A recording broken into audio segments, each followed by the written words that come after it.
I'm coming to you guys with another video. I'm listening to a YouTube channel. It's called 24/7 Sports. I just stumbled upon it by accident, and it's showing an interview that's being done with Coach Prime. And I know I've been critical of Coach Prime a lot, and he's deserved the criticism. I think he's brought it upon himself. But every now and then, I have to be objective and actually insert myself in a way of being balanced. And I see that he's starting to get it by what he just said. Now I have to see this proven on the football field. He was asked a question about the protection of Shador, about what Shador needs. And I'm going to play the video for you guys. Hopefully this is not copyrighted, but this is just done for critique purposes and being done for analytical purposes. I'm not doing this to profit off of this video or anything like that. So I hope that this video isn't copyrighted. I'm going to show a glimpse of I'm going to flip my camera around and show you on my computer the interview, the question that was asked, and how Coach Prime went about answering the question. Okay. It's just football, man. You got to understand this is a business as well. Okay, hold on. Now, as we season play out, obviously, Shador Sanders was sacked a lot of pressures, a lot of hit. Transfer portal is open. How important is it for you to replace that offensive line? How important is it for you to get the right lineman? It's priority. We have two priorities right now, okay? We're going to run the football and we're going to stop the run. We're going to protect Shador. You do know that I'm not only his coach, but I'm his daddy, right? I know that. I know that. You do know it hurt my heart to see my son out there getting beat down every darn game. You do know that? Like, I do a great job of disconnecting and masking and understanding that I'm a coach now. But that's my son. Okay, y'all do know that's my son. So I got to do what I got to do to make sure he's straight. So I made some moves to try to assure him a better protection. But right now, it's all about protecting the quarterback, running the football, and stopping the run. So we're going to be very active in the portal, offensive line, defensive line, linebackers, a few corners. I'm looking for some dog corners for FCS schools. I'm telling y'all right now, I'm looking for you. You know, it ain't hard to find. I'm going to find you, but that's what I want. And we're going to put it together, my man. It's easy when you watched us. We got our butts kicked twice. Every other game is within 6, 7, 8 points, maybe. So we were in a multitude of games. We were in 10 games. We got our butts kicked twice. Fulfilling those needs is going to be a wonderful thing, and we know what we want. We know how we want it. We know who we want it. We've already identified it, and we're going to go get it. Now, I promise you, we're going to go get it. Over season, Shador kept it really. Okay. I know you guys heard that. My take, the reason why I'm making this video is because he said something to me. And he said a lot. Coach Prime said a lot. And out of all the things that he said, there's only one thing that stood out to me. Something that I think that is a sign of humility and a sign of him being humbled.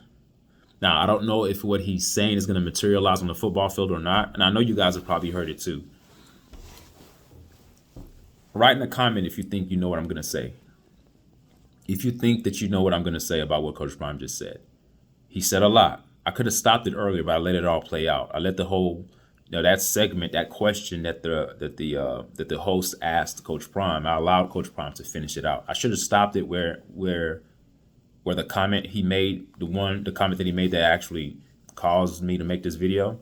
He said that I want to protect my son. We get it. I want to protect Shador. We get it, because everyone's been blaming the offensive line. Okay. But he said something else. We want to run the ball to protect Shador and then stop the run. Now, you guys may say, duh, he knew that. Well, if he knew that, he didn't put that into practice this last football season. Because, see, when he came in with an agenda to pad the stats of his son, he realized you can't do that in Power 5 conference football. This is not HBCU. You're playing against nearly grown men. You're playing against better competition. He saw how his son got beat down. It affected him as a father. And I had people coming at me being very critical of my critique, saying, why would a father want to put his son in harm's way? And I said, no, he's not. Coach Prime is not deliberately putting his son in harm's way, but his coaching philosophy and adamant passion and his blinded laser focus at just being gung ho of making sure that his son is put on display for the entirety of the world to see, is putting his son in harm's way because his offense is too one dimensional. So when I tell you guys that it's up to the coach to dictate the philosophy of the team, you guys were coming at me hard saying, no, it's the offensive coordinator, it's this coordinator, is that. No, it's not the offensive coordinator. The offensive coordinator coordinates the offense. The offensive coordinator coordinates the philosophy of the team. There's a hierarchy involved. There's a complete dynamic that occurs in football, especially the head coach. The offensive coordinator can't just take the reins of the team and do whatever the hell they want. They have to fall in line with the philosophy of the head coach. And then out of that, you can extrapolate a scheme and devise a offensive scheme that fits what the coach's identity wants to be. Coach Prime said something here that I'm going to applaud him. I know I'm very critical of him. He said, run the ball to protect Shedeur. He didn't say get better offensive linemen to protect Shedeur. There's a difference. He said that before, like when he talked about replacing the offensive line, when they asked him the question about what are you going to do about your offensive line, he says replace them. That to me is an immature way to answer that question. We understand in football that football is not checkers, it's chess. It's a balancing act of knowing when to insert certain things and knowing when to pull back. It's about keeping the defense off balance and keeping the defense guessing. The more you keep the defense guessing, the more you have a chance of being successful. If you're too predictable, you have no chance of success. And when he's made the comment about protecting my son by running the ball, that's what I needed to hear. That's a start, Coach Prime. You may not publicly come out and say I'm humbled by what happened to me this season. That's okay. Keep that between you and your family. Keep that between you and yourself. Keep that between you and your spirit. I understand that. It's not left to people like me or YouTubers to say, oh, this is what you need to say or what you need to do. But I can tell a lot by what a man says if he's truly humbled. He's humbled. He's humbled. Now, the laughter and that we're going to be okay, that's just a mask. Internally, he's concerned. He's concerned. That's just a front. But for him to say, run the ball to protect my son, that's what I've been saying this whole time. The whole year, if you watch my videos, I'm like, run the ball, run the ball, run the ball. You're not winning anyway. You're pass heavy. You're still getting your ass kicked. Run the ball, run the ball, run the ball. That's all I wanted. That's what I wanted him to do. If you guys didn't hear it, I'm going to play it again. But I'll stop it shorter this time. I'm not going to allow it to play as long as it did the first time. I'm going to play it again. Listen. Transfer portal is open. How important is it for you to replace that offensive line? How important is it for you to get the right lineman? It's priority. We have two priorities right now, okay? We're going to run the football and we're going to stop the run. We're going to protect Shedeur. You do know that I'm not only his coach, but I'm his daddy, right? I know that. I know that. You do know it hurt my heart to see my son out there getting beat down every darn game. You do know that. Like, I do a great job of disconnecting and masking and understanding that I'm a coach now. But that's my son. Okay, y'all do know that's my son. So I got to do what I got to do to make sure he's straight. So I made some moves to try to assure him a better protection. But right now, it's all about protecting the quarterback, running the football, and stopping the run. You heard it first. It's all about protecting my son, running the football, and stopping the run. But I don't think that this revelation came to Coach Prime today. I think he's always known that. But he was just so gung-ho, and I gotta, it's when you get into the relationship that you know the relationship is toxic, but the girl's so beautiful, but you gotta have her. It has to work. So you see all the signs that this girl is toxic, but you overlook them because you're overlooking all the negative signs because you're so gung-ho in making the relationship work. And I think that's what happened with Coach Prime. The relationship between him and his son that came in as a package to Colorado to bring success to Colorado didn't work because Prime had a way of how he wanted the success to look. You can't dictate the way success is going to look. Success has to happen organically, the way it flows.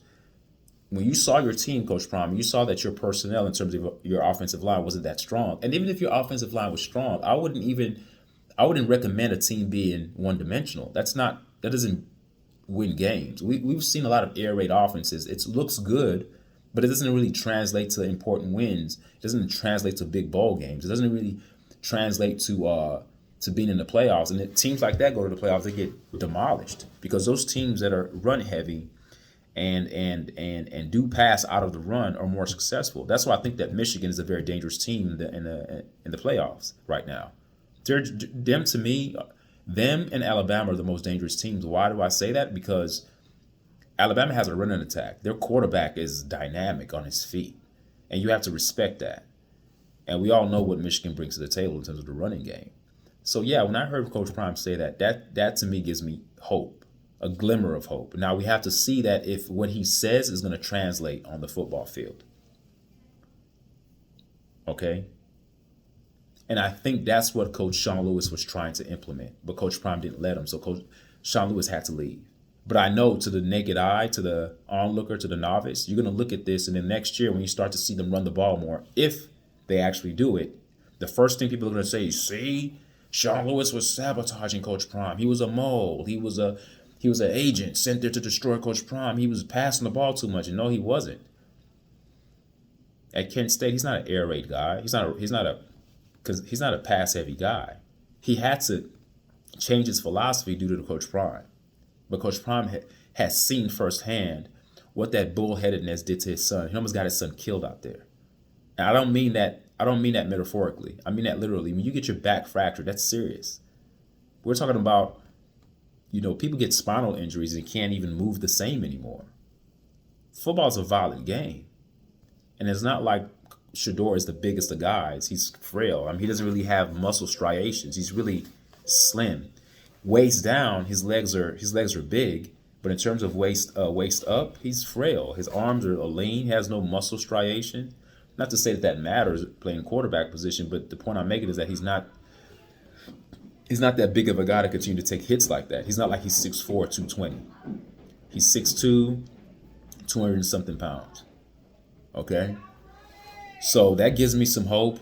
I'm not going to play the whole thing because this video is probably going to get copyrighted. I hope it doesn't because I did take a clip off of somebody else's content, but I'm only taking this clip to make a point, to critique, and to analyze it. I'm not using this as a way to generate any type of income for myself. I have to mention that so the algorithm can get it. Because if the algorithm hears me saying that, it'll most likely not copyright it, but I hope it works. But yeah, run the ball to protect my son. I listen to words, folks. If you just say, yeah, we need to get better offensive linemen through the portal to protect my son. Huh? Run the ball to protect my son. I've always said that. If you want Shedeur to be standing upright at the end of the season, run the ball. And I think he's slowly getting it. Sometimes it takes you to get hit in the face to actually get humbled. But the unfortunate thing about this process of humility that Coach Prime is taking with him is that in the process of you being humbled, you're losing a lot. And you're going to have to replace that. You have to rebuild the image. Now that you've gotten it, it's kind of like a little bit too late. But let's see how it works next year. If your philosophy change will actually translate to success on the football field. I hope it does. But I have to give credit where credit is due. Him saying that. Now, it doesn't. I don't know what's in his heart, but the fact that he said those words to me lets me know that they're on the right path. But it took for his son's back to get fractured. It took for his son's back to literally get broken for him to see this is not going to work at the college level. Because if I continue, and I said this on other videos, if you think I'm lying, look back. I said if he continues to do the same thing next year, the season will be worse than what it was this year. And I think he knows that. Coach Prime knows that. He's not an idiot. He's a father. Like, that's why he had to preface the answering the question with, I'm his dad. Yeah. No dad wants their son hurt. No dad wants to continually see their son being hit all the time. Not on purpose, but sometimes we as parents, we're blinded by our own selfish endeavors and our own selfish pursuits for success. And we tend to push that on our kids. And sometimes when we push that on our own kids, we push our kids further away in terms of the dynamic of the relationship. Kids end up resenting the parent. But in this case, I don't think Shedeur is resenting the dad. But maybe when he gets older, he's going to look back at the situation and say, hey, man, I know my dad was pulling for me, but goodness sakes, he could have did something to protect me. But now he's young. Shedeur is young. He's not thinking that. He's not on that cerebral level yet to think that far ahead, to think like that now. He's still young. Perhaps when he's older and he looks back. But sometimes as parents, we do put our children in harm's way when we think that we're doing the right thing for them. It's just misguided. That's all. But sometimes the universe talks, and I think the back fracture was the universe speaking to Coach Prime. You have to do something different. Now, what I do see from this video, I've watched the whole interview. I'm taking that the way he's responding to the questions, the laughter, the way he looks happy, he looks overly excited. And right now, realistically speaking, this is not a time to be overly excited. He is not. Well, I think internally, on camera, he's dealing with it as an actor. But I think when the cameras are off, he's concerned. Like I said earlier, he's concerned. Like, man, I got a lot of work to do, and he knows it. But to the onlooker, to the blinded emotional sycophant that's emotionally entranced or emotionally engulfed in the Coach Prime experience, you're gonna think, yeah, they're gonna be all right. He's gonna get more recruits. He's gonna fix the problem. It's one thing. It's one thing to say it. And it's one thing to do it. Coach Prime has his work cut out for him, and he knows it. He knows it. Don't let the laughter and all the smiling fool you. He is concerned.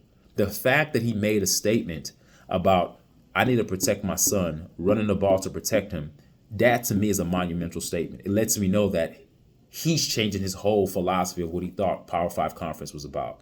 He started to change the realities of his son's talent. Not to say that he thinks that Shedeur is not as talented as he is, but he realizes that I don't care how talented you are as a quarterback, you cannot come in and win it by yourself, even if you just think that it's an easy fix by protecting your son. It's not about just having linemen to protect your son. It's about running the ball to protect your son. He's not an idiot. I'm sure if you look at the top schools that are actually excelling, they're not pass heavy. Now they are successful with the pass, but you better believe they give you a nice dosage of the run. Without a doubt, they give you a nice dosage of the run. So there you have it, guys. I just wanted to give my response to Deion Sanders' interview with 24/7 Sports. Giving credit to them. You can look at it for yourself. It's on 24/7 Sports, and he gave an interview with three members, and one guy was asking the questions, and I think the other ones got their questions in too. But it's informative. It was great. Just tell me what you guys think. But I think that statement goes a long way. And I'm not saying because he said that they're going to be successful, but that's the first step to being successful, is to see your flaws and admit to your frailty and admit to your ills, admit to your shortcomings, admit to your wrongdoing. It was wrong. It was coaching malpractice to a degree to continue to do the same thing, to have your son battered. That UCLA was telling to me. With all the hits that he was getting in terms of Shedeur getting sacked by 3 out of 4 defensive linemen for UCLA that are NFL bound, at some point, coach, I'm sorry, man, you got to throw in a white flag. What are you trying to prove?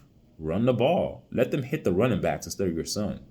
Okay? I don't care if you're not getting any yards. You weren't gaining anything anyway. You got beat. And then in this video, in this interview, you're also going to see him say that they only got blown out in 2 games and that the other games were close. I would argue that. I don't think, you got blown out on a scoreboard in the other games, but the other games weren't even that close. Is that toward the end, teams will have like their second and third string guys in, and then Colorado still had their first string guys in, and they would score a touchdown like toward the latter part of the game. And then he's saying that most of the games we lost were like by 6, 7, or 8 points. No. The scoreboard was not indicative or telling of how those games really were. They were not in striking position in any of those games that they lost. Maybe the last game of the season, Utah, they barely squeaked by Arizona State. They almost lost that one. Colorado State University, they almost lost that one going into overtime. Every other game, they just, to me, I don't think they were big blowouts like the main blowouts, like the Oregon game that they got blown out in, and there was another game that got blown out in. Well, even the USC game was a blowout to me. I think even the late rally at the end, no, the game was already over. They needed so much to happen perfectly for them to actually win that game. So, no, their losses were bad, and Coach Prime knows it, but he has to paint the picture that things are not as bad as they look. He needs recruits. Every interview he does is a recruitment pitch, and I think he knows that. So he has to play the position of being optimistic and smiling and laughing, but deep down he understands that he has his work cut out for him, that there's a grave concern with what he's losing. The losing of Nick Williams is key. He was a key figure in that locker room and helping with recruiting. He doesn't have that anymore. So we'll see how it goes. But then again, this is kudos to Coach Prime for seeing what he needs and actually saying it. It's one thing to know it, but saying it is a first part. Confessing it. Protect my son by running the ball. All right, thank you guys for listening. Leave a comment and let me know what you guys think. All right, thank you.